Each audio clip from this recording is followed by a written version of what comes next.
realized the hard way that when you record to the cloud, the quality is much less. Okay, Agree. terrific. So let's go, and I will share my screen with you. And we're going to go with defining your fearless path to change. Now, what do I mean by your fearless path to change? Well, first and foremost, being fearless is about taking the next step, having the courage to take the next step. And what I have found in my lifetime is that change doesn't happen unless, of course, you're taking the next step. So we're going to take a big look at what this actually means in terms of how I think about change and what I think is important for you to think about change going forward. Being fearless, as I've said before, that's simply about having the courage to take the next step.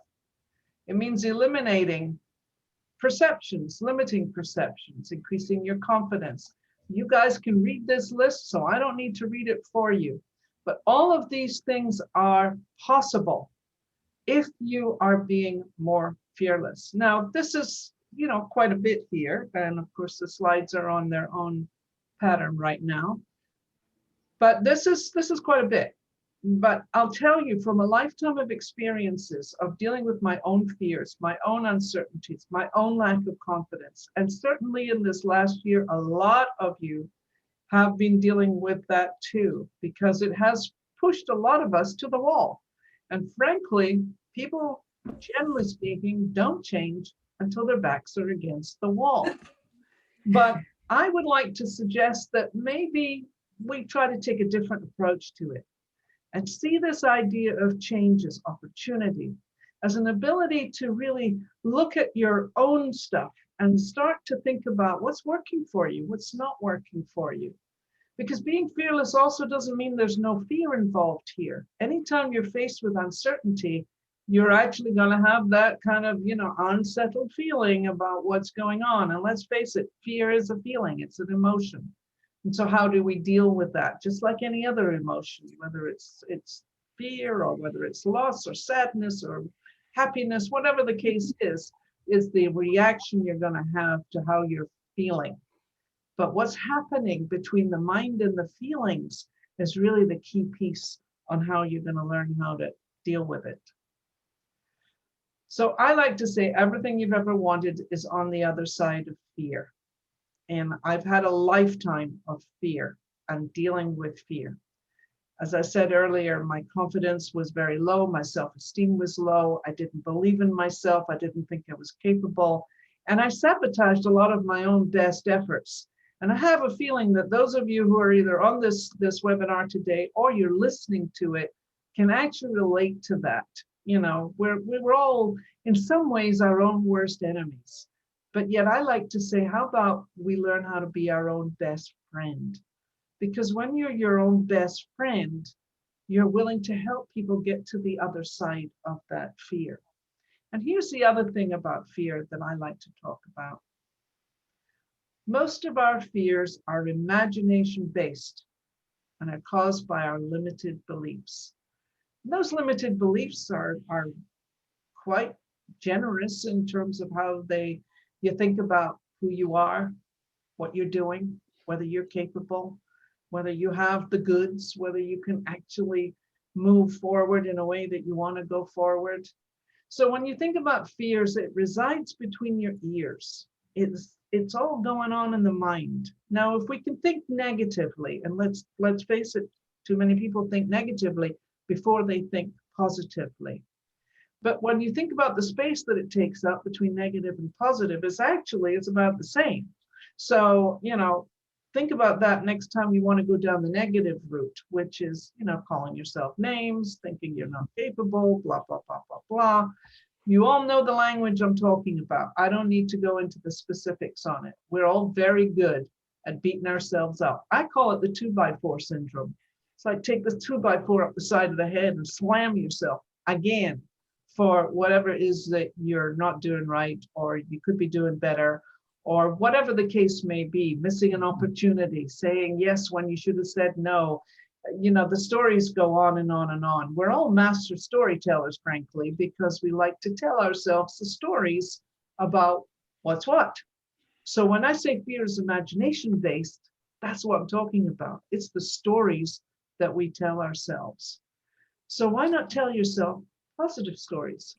Tell yourself that you're really capable of doing stuff, that you really can reach for that golden ring, that you can take that next step and have the courage to get to the other side of the fears that might be holding you back. Here are the costs and consequences of self-limiting beliefs. Individual beliefs, as I said, are like chapters in a book. It's the stories that we tell ourselves. And the story of who you are becomes the reality of who you are. And this is really a big, important piece for you to think about. The stories you tell yourself are the reality of who you become.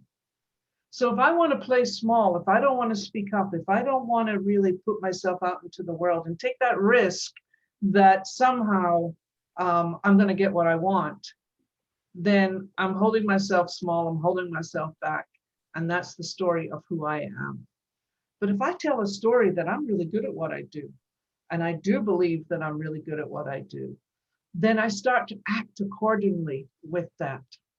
So as you can see, your actions are dependent on what you believe, which leads to specific results. It leads to thoughts, that leads to beliefs, that leads to mindset, that leads to actions, that leads to results. And this is pretty much how it works, isn't it? But what triggers that, of course, is the emotion of fear that causes this self-limiting belief. Maybe it was something that somebody told you years ago that didn't quite land right, and you've held on to that. That might be something for you to think about as you go forward. So changing your thinking changes your beliefs, changes your behavior, changes your mindset, changes your actions, and changes the results you're going to get. It's all pretty clear. And at some point in your life, you've seen this trail in action. And that's really what you have to start thinking about when you start going down that route of telling your stories that are not the real essence of who you are. And part of what this webinar is about today is looking at who you are and where you're going. So what failures are allowing you to hold yourself back? Now, I talk to a lot of people about fear, and one of the big things that comes up is the fear of failure. Now, if you have that fear of failure, I like to say that the biggest failure is the failure to try, and you know this. But the big piece about failure is it's an expectation, an opinion, a decision that did not go the way that you wanted it to. That's simply it. And unless it's life-threatening, which it rarely is, you can recover from it. But when you sit in that place of being afraid of taking that next step, of taking a bigger risk, of pushing yourself beyond your comfort zone, then the failures become much bigger than they actually need to be. And if you think about it, if you put together two columns between success and failure, I guarantee you your success column will be much longer than your failure column, because your failures are your lessons learned. And if you're smart, not all of us are, you only need to do it once. If you do it twice, yeah, maybe you need to think a little bit harder about what you're doing. But that failure is that lesson of what worked, what didn't work. What road did I go down that I didn't need to go down? How much money did I have to spend on that in order to get what I wanted? And I didn't get what I wanted. Oh, well, so goes it. Because the thing that I talk about with failure is there's only one word to apply to failure, and that word is next. Next. What's next? Let's redo this. So again, failure is something we should all embrace because we're all failing our way to success. Very simple. You're failing your way to success. And for many people, failure and success are two sides of the same coin. Because there's as many people afraid of success as there are afraid of failure. And so again, what does that involve? Well, it's some kind of change. We're going to come back to that word again of change. Failure is a change. Success is a change. Any kind of changing belief systems, in thought patterns, in actions and behaviors is a change process. And instead of fearing it, embrace it. Embrace it, because I can tell you from experience, great things come out of it.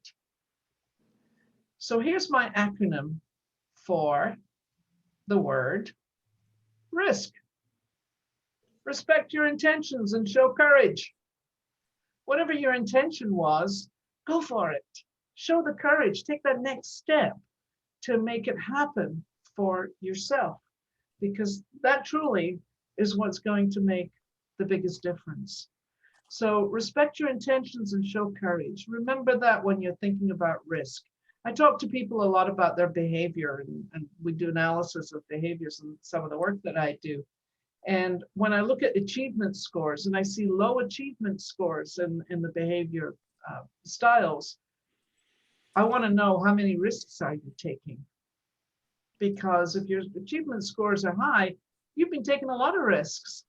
And I know there's some people on this call today who have taken a tremendous amount of risks in their lives, and they've achieved a great deal as a result of it. In fact, I would say anyone watching this recording right now, listening to this, you have also achieved a great deal in your life. But you've got to be able to claim it. You've got to take ownership of it. So let's talk about, who are you?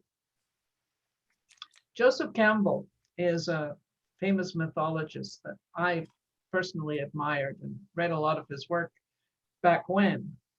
And this quote grabbed me when I was probably into some really heavy therapy at a certain point, which is, the privilege of a lifetime is being who you are.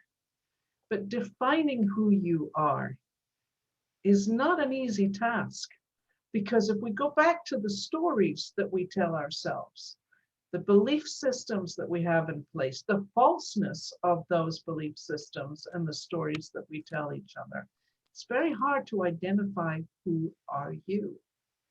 So I like to say, let's look at your strengths. Let's look at your weaknesses, because our greatest weakness is our greatest strength misapplied. And I want you to linger on that thought for a moment. Your greatest weakness is your greatest strength misapplied. So if you're thinking about, who are you? Who would you like to be? Becomes an even more important question. Who would you like to be? Because when I say to my clients, who do you want to be in 3 years, 5 years, 10 years from now? Not what do you want to do? I want to know what your goals are. I don't care if you want to be CEO of your own company. Who do you want to be? And I think that becomes even more important around this question of, who are you? Because we all want to be our best selves. But what is being a best self to you? I'm pretty sure it's different from being a best self for me. I show up and I try to be as fearless as I can be. And who am I? I feel like after several decades of lifetime, I'm a very strong, fearless, deliberate, determined woman. But that's not all of who I am. There's a whole lot more to me than just those brief definitions that I just gave. So who am I being in the world? I like to think that I'm being a caring, compassionate, generous human being. And I hope most of the time I am. So being for me becomes a real piece of that. And I remember one time a therapist saying to me during one of the sessions, what would it look like if you were being a human being instead of being a human doing? Well, I'm still a human doing. I do a lot and try to make it matter. But that being part, I think, is really a critical piece. And it's almost part of like the spiritual journey, if you like, not wanting to get woo-woo here, but it's that deep inner work, the spiritual work, the soul work that needs to be done in order to define, who do you want to be in the world? We talk about being authentic, and I've just gone over some of the territory on that, but I think it really does tie into this being genuine, self-aware, and transparent. I tried to be that, and it wasn't always possible. Many of us walk around with a mask on. How are you doing? I'm fine. Well, maybe you're not. Maybe there's all kinds of stuff going on. So, on the other hand, of course, you don't want to say, oh, my life is miserable. You want to hear all about it? The answer is no, I don't. I like to say I could complain, but there ain't nobody listening. So, that's a piece worth thinking about. But if I show up in the world, and let's go back to that one. If I show up in the world, I want to show up again as my best self. And I want to be genuine.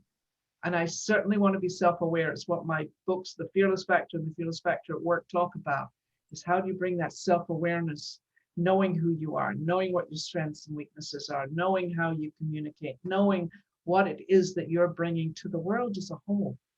Because ultimately, we all want to make a difference. We want to feel at the end of our lives that what we did mattered to somebody or something. And that's a piece where you're bringing your whole self. You're bringing total ownership, responsibility for who you are and being authentic with it. Okay. Self-awareness, as I said, builds authenticity. And it also creates great relationships. You know yourself, when you have genuine friends, you really like them. You like them because they're transparent. You can see who they are. There's no frills. I like to say I'm a meat and potatoes girl. I grew up in a meat and potato background, and that never really has left me. Very practical. And I try to bring that to everything that I do. And it's built some really terrific relationships along the way. All right, let's get into the work situation. Now, for many of you watching this, you might be thinking about career changes. You might be thinking, since this last year was really horrendous on many levels, you think you need to make some changes. Now, what I know about this last year during COVID is many of us had to reset our priorities. We had to really think about what was working for us and what was not working for us. And the issue of work has changed dramatically. Working remotely has been a big change. Now, it's been coming. A lot of us have been on Zoom calls for years now, or WebExes, or whatever the case may be. But now I think this is a real thing. I think this is part of who we are and what we're doing in the work world. So what do you want from work becomes the big question. Looking closely at all your needs at work. What's missing? What do you want more of? What do you want less of? These are all critical questions. So I want you to, make sure that you're writing some of this down as I speak today, because I'm pretty sure that there's some notes here that might be worth taking account of. So hold on one second. I have somebody here who would like to come and join us. So I'm going to admit Mariah. There you go. Hi, Mariah. Thank you for joining us. So we're talking about what do you want from work? And as I said, work is something we do. I mean, 90%, 80% of our life is in the work world. Now, for those of us who work for ourselves, we could be putting in 12-hour days easily, and maybe more. But of course, I like to think that we should learn how to set some clear boundaries on that. But if we're passionate about what we do, frequently we don't see work as being work. We see it as pleasure. It's something that I really enjoy until something happens, and then frustration sets in, and so on and so forth. But for many people who might be listening to this right now, you got a job that works with a company. And as we know, most companies aren't very understanding. I've done a lot of company work over the years, and I have to tell you, there are more dysfunctional companies than there are functional ones. And I see that very openly. They don't give you the support and encouragement that you need, and they demand a great deal from you. So you as an individual have to decide, what does work mean to me? What do I want out of my work life? What would my ideal work life look like? That is a really important question. So clearly, there's work to be done on this front, because these are not questions that you're asked a lot, frankly. What's missing in my work life? not what's missing in your personal life, because we all know that if you're putting too much time in your work life, your personal life is probably suffering. You got kids, you got a husband, you got a partner, you got the other people in your life who want a piece of you. And if you're all the time at work, it's no fun for anybody, frankly. But what do you want more of? What do you want less of? And then make that a very clear commitment to you, because it's your life. It's not just about pulling a paycheck or health benefits. It's about the quality of what your life offers. So as you can see on the image there, it says work hard and travel harder. I love travel. I've traveled all over the globe. I've spent a great deal of my life living in foreign cities, living in foreign countries that were not my country of birth. And I have traveled hard, but it comes with its own baggage, frankly, and you have to figure that one out. So this is a piece right now that I think if you can give this some thought, it might be helpful to you. And now my slides don't want to go any further. Come on, move. All right, well, if you're not going to move, I'll have to move you. Oh, there we are. Okay, how resourceful are you? We've just gone through a whole year and a bit, almost a year and a half at this point in time, of extraordinary circumstances, unlike anything anyone on this planet has ever witnessed. Maybe a couple of people are still alive from 1918, but I doubt it. So we've made a lot of adjustments, and all of those adjustments have pulled on our internal as well as our external resources. And I'm pretty sure that every single person that's been on this call and listening to this today is absolutely using everything they got. One thing we know for sure, life constantly evolves and changes. In fact, there's no guarantees in life. But people go around believing that this is, life's secure, life is safe, life is what it is. Well, guess what? We just put a bomb underneath all of it and showed you life is constantly about evolution and change. So you have to get with the game and figure it out. We've all got coping mechanisms. One way or another, we know how to deal with stress. And if we don't know how to deal with stress, well, then we get depressed and we get over worried about things. We get fearful. We get caught up in the yada yada radio of everything's all gone to shit and we ain't gonna get out of it.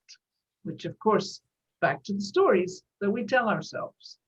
How do you change that story? But frequently, we also know that we manage those stressful situations because life is cyclical. We have the ups and the downs, and they never stay down for too long. It might feel like forever, but at some point, it's going to take another turn and it will rise back up again. I have a great exercise I do, which is called the life cycle. And if you map out your life and with the highs and the lows, you really get to see the patterns that you've experienced over a lifetime and how you've bounced out of it, which kind of brings you back to the issue of failure. It's like, yep, you will bounce out of it one way or another. Control over what you can and what you can't. That's, they call it the locus of control. But the point of this is that we get to choose our reactions to things. You get to choose what you have control over and what you don't. And what you don't have control over, it's not worth the energy you might want to spend on trying to bring it in line with how you think it ought to be. So give that some thought when you're thinking about how resourceful you are. What can I control? What can't I control? And am I willing to let go of that side that says it is what it is and I have to continue? You can help yourself become more resilient in those uncertain times simply by paying attention to those few things that I just talked about. Because we are all incredibly resilient and we have become much more resilient. And if you think of resilience as like a muscle, we've been building muscles for this last year and a half in dealing with all of this isolation, in dealing with the separation from our families, in dealing with the fear that when we go outside, we might catch something from somebody else without knowing what that is. And I know there's somebody on the call today who caught what somebody else had and got very sick for a few days. So, there is a piece here that was real. And yes, keep your masks on, even now, because it ain't over. And it's going to be a while before we get there. But we are opening up.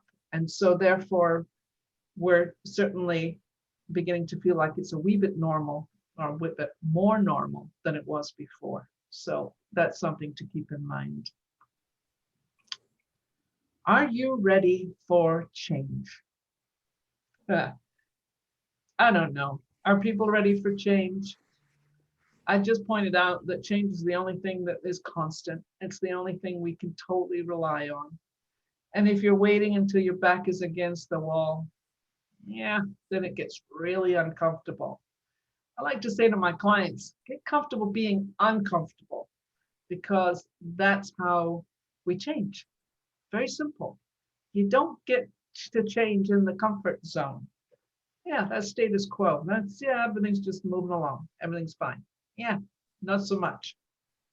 So get comfortable being uncomfortable, because the quality of your life is determined by how uncomfortable, how comfortably you can live with the discomfort.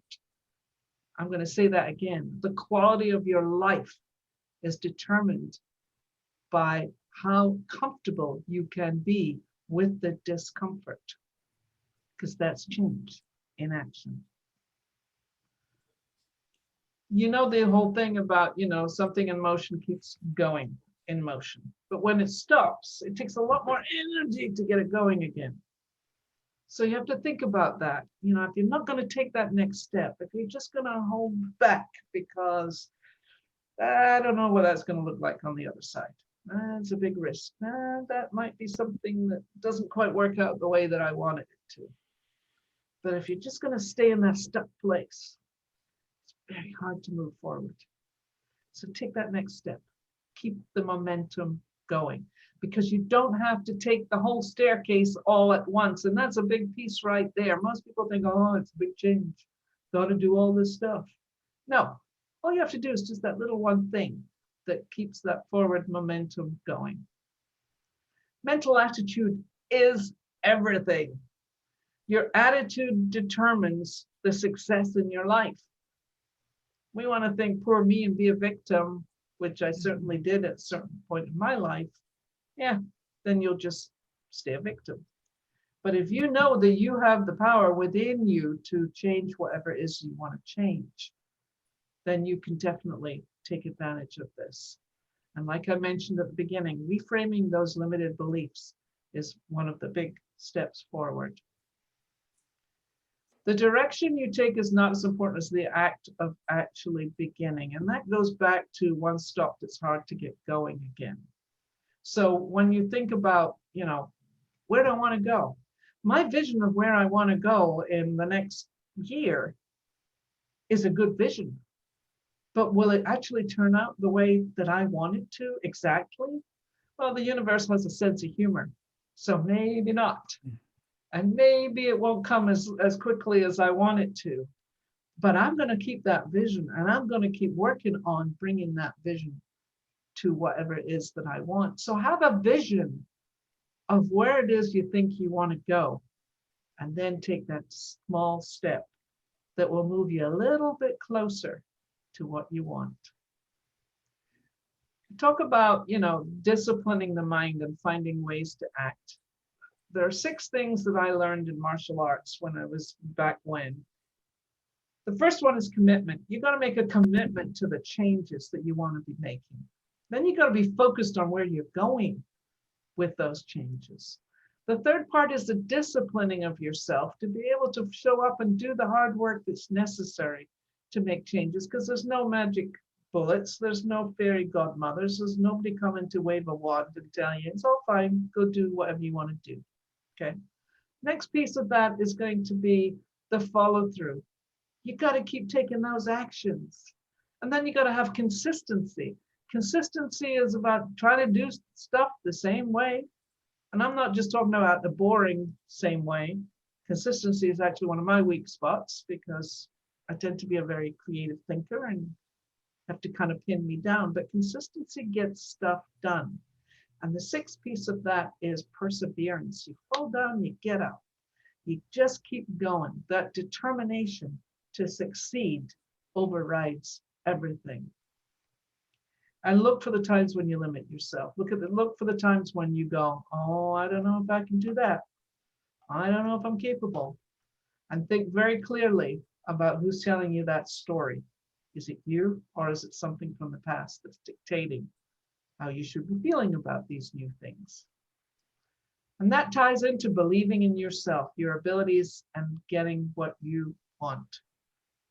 Now, wishful thinking won't get you very far, but taking actions will. And taking actions with a strong belief that you know you can do this becomes the driver for everything that will create a life that you truly want to be living. To know that you're capable, confident, and courageous, because you have already been capable, confident, and courageous in many, many dimensions of your life up until now. So you want more? Go for it. So being fearless is not the absence of fear. It's the courage to take the next step. This is really my fundamental message. Take that next step. So here's the questions for you. What is your next step? What do you need to do to take that next step? And when will you take that next step? So think about that as we're going forward. And in a little bit, I'm going to open up for a chat because I've been talking a lot for a wee while now.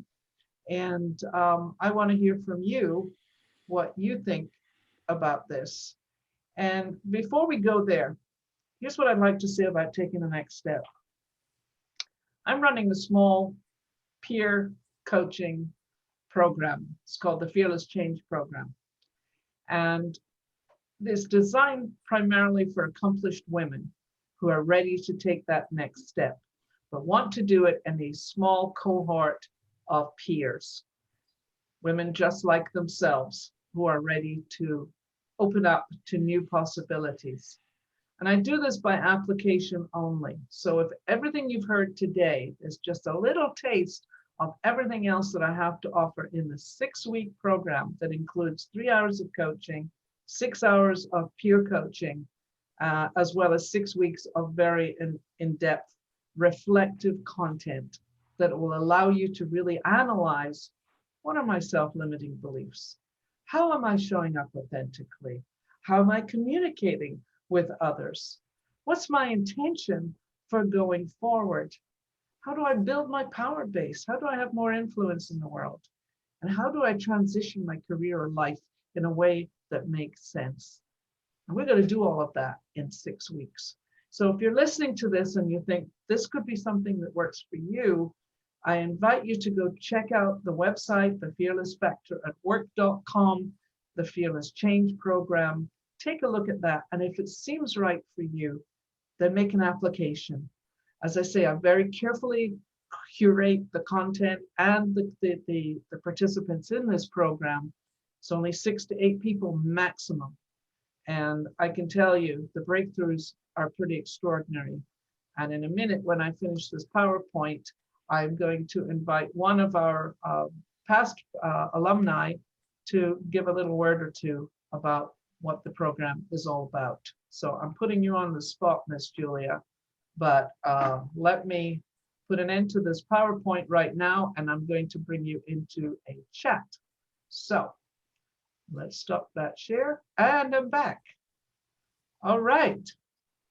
So feel free to put your questions in the chat, but we are only a small group, so you're welcome to share whatever questions you have out loud. So Julia, would you like to talk about the Fearless Change Program, because you were on the program? Just a couple of words. You're on mute. Oh, sorry, on mute. Hello, thanks, Jacqueline. Yes, I am on the spot. She did not ask me to do this ahead of time. So You're being fearless, Julia. I am fearless. I think the one thing I wanted to say about the program, it's funny, I was just talking to someone else about this earlier today, Jacqueline, is that When I first spoke to Jacqueline, she and I were just having a chat about something else, and she was telling me about the program. I was really intrigued.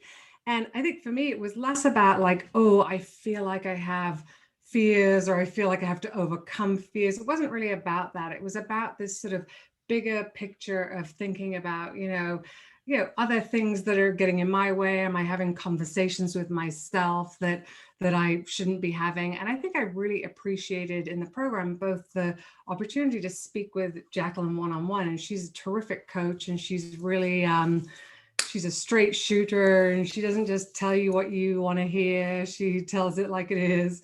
But I appreciated those opportunities both with her and with the peer group, to really just sort of chat and kind of explore. And it kind of sometimes even just those interactions helps you to think about things that you hadn't thought about before. It helps you reflect, or helps you to sort of see things from a different perspective. So, I mean, I would encourage anyone to do it who, and again, it's not about like, oh, I have a fear that I want to overcome. I see it as a broader picture than that, just about thinking about, sort of ways that you can, I don't know, explore other options or open things up in your own head that maybe you hadn't even thought about. And I've certainly, made some great connections with the other people who are in the program, with whom I have, calls outside of that group. And so, yeah, I found it a really positive, rewarding experience. Terrific. Thank you, Julie. So let me hear from you about what was your reaction to what you heard today on the webinar. Any feedback, any thoughts? What's come up for you during this last 45 or 40 minutes? What came up for me was I've heard a lot of these principles before and have practiced some of them, but I think the way you pulled it all together, it's like there's a lot of tools in the tool bag here, and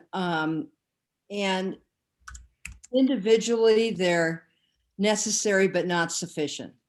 So how do you look at this more holistically and use all the resources that are available, the probing questions, the introspection? I think it's really good. Thanks, Jean. Really good. Yeah.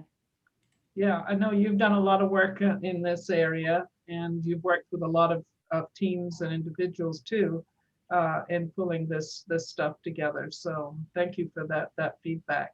Yeah. Howard, what did you learn today? I was going to say how to unmute for no, no. Yeah, I find it very interesting, and I totally get what Jean said about how it's looking at things sort of more holistically, and really like I've heard aspects of these concepts before, and I think it's difficult to implement, and it's also very good to try to implement or to explore some of these issues by talking about it, because that's one way to get you out of your head, right? Because if you're just talking to yourself, you're having a conversation with yourself, whereas I find that I learn a lot from listening, because it gives you different sort of ways of thinking about things. And I know that, during this year of the pandemic, and even before, the kinds of events that I like to attend usually involve someone who is not in my profession, because they would approach it somewhat differently.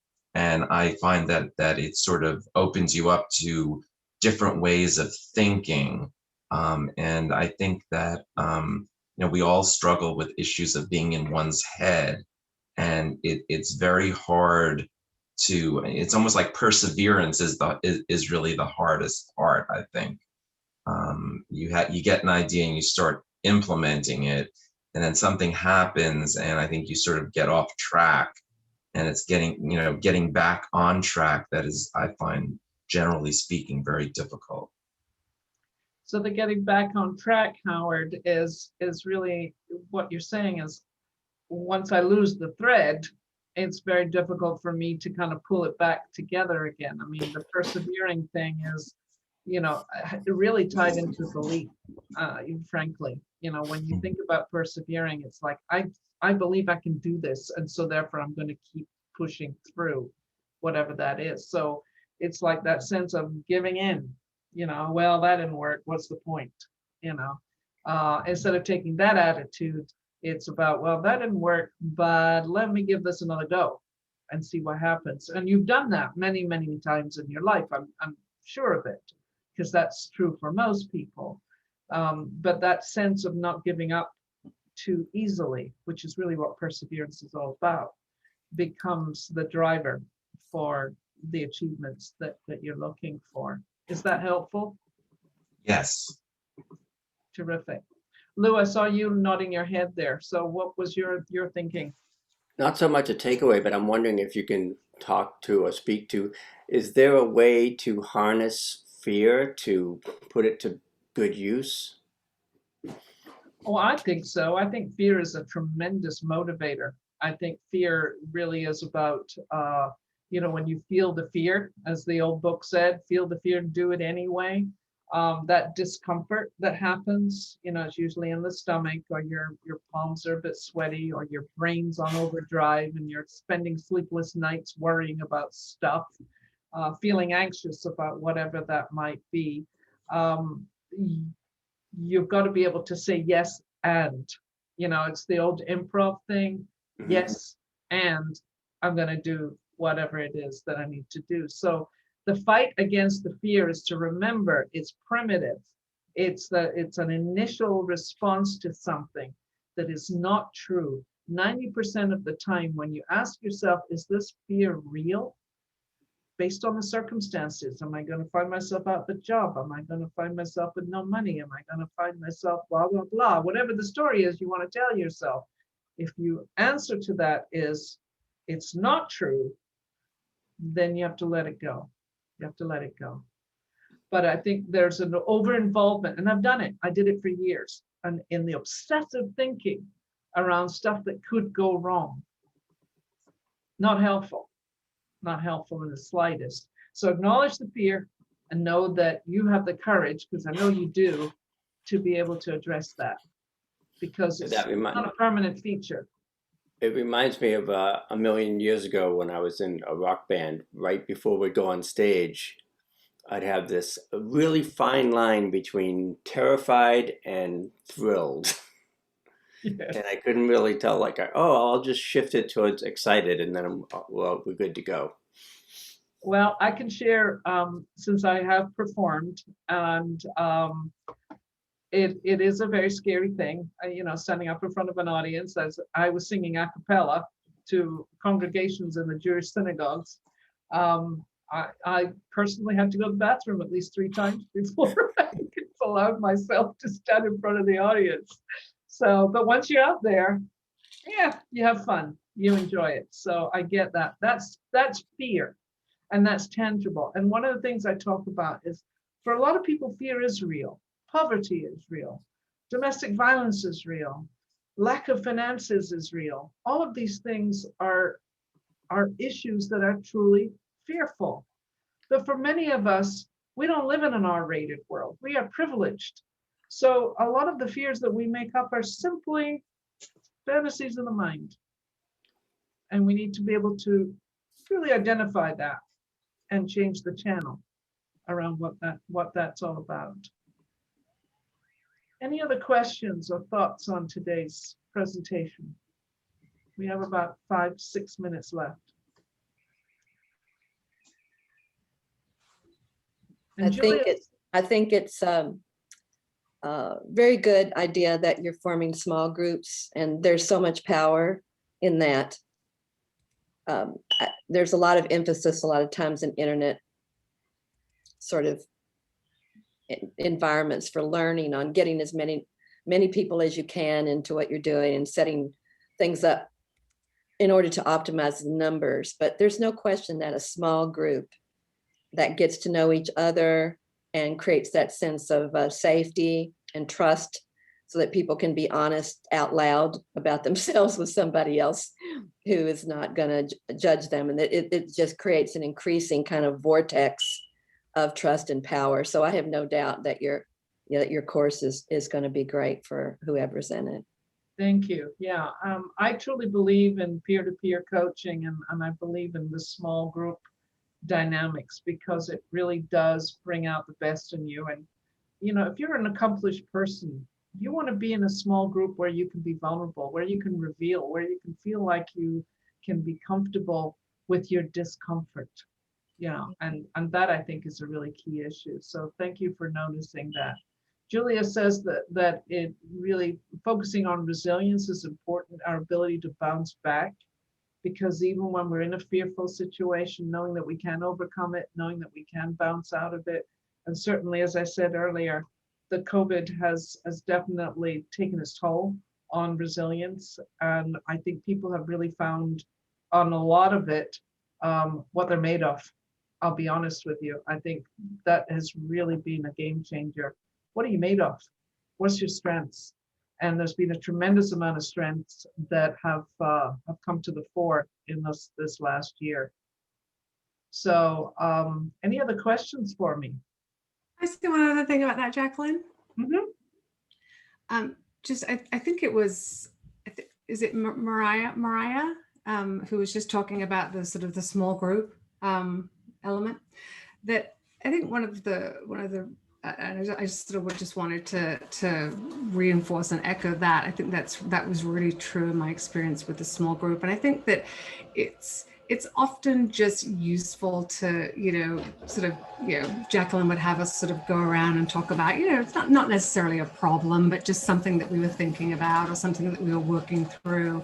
And to have that opportunity, in a 10, 15 minute sort of really safe space environment, small group, to get, a sort of a rich, meaningful conversation about those issues, I felt was really useful. And just, we've got folks who are working in all sorts of different industries and from different parts of the country. So you get just a really nice, diverse kind of perspective, which I also really appreciated.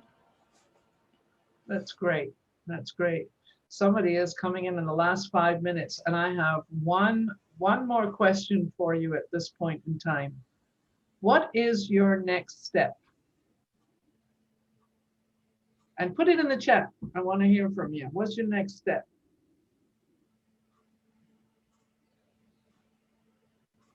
Hello there.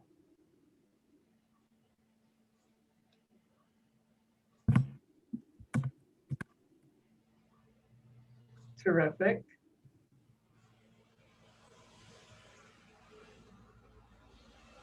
Anybody else got a next step?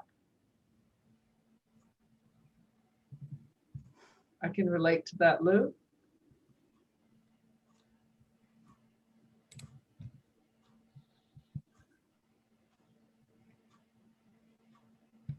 Jeannie, what's your next step? I was on mute. I was saying I'm in change purgatory right now. You know my situation. I do know that. That's why I'm asking.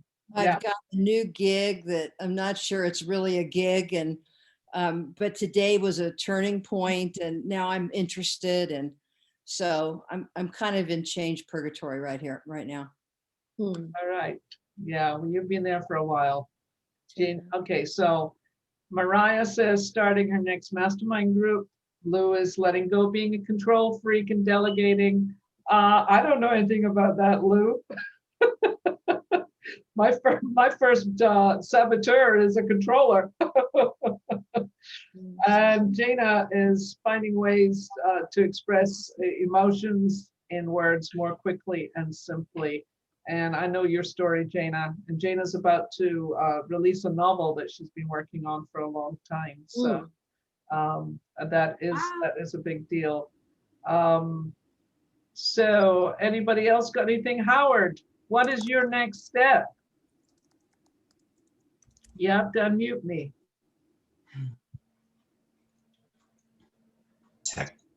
Oh, can you hear me? Yeah, now I can. Technology. A blessing and a curse.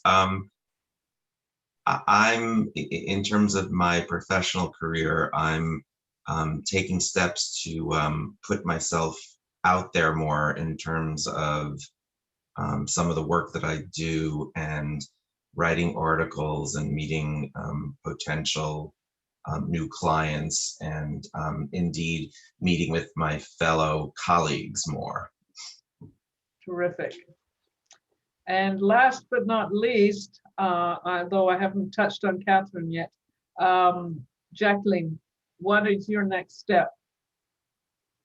Well, I guess I want to borrow a phrase from you. I just need to get my shit together. Okay, I'll go with that. That's great. And Catherine, what is your next step? I take quite a few programs, and sometimes Ken Foster saying if we're in expansion, we're like on our game, but sometimes we're in contraction. It's okay to relax. So I actually think I'm a little bit in it's time to relax mode, because I've done a few programs online. I was going to write a book. I do blog, and I write to the newspaper, and I'm an ongoing communicator in my area. That's great.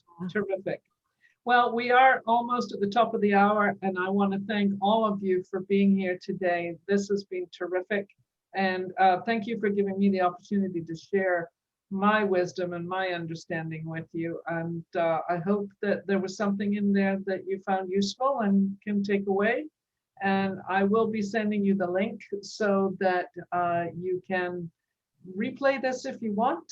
And we can go from there. And if you know anyone who's interested in being part of the Fearless Change program, send them my way. I'd be happy to talk to them. Thank you for doing this. Very, very good. Thank you. Thank you very much. Thank you, Jacqueline. Thank Okay. you. Bye, everybody. Thank you. Bye-bye. See you all soon. Thank you. Lou, hang on. Lou's gone. All right, I'll talk to him later. Bye. Jacqueline, I want to say I did put it on Twitter earlier today, your Thank you, offer, Catherine. and All I right. talk you up on my blog.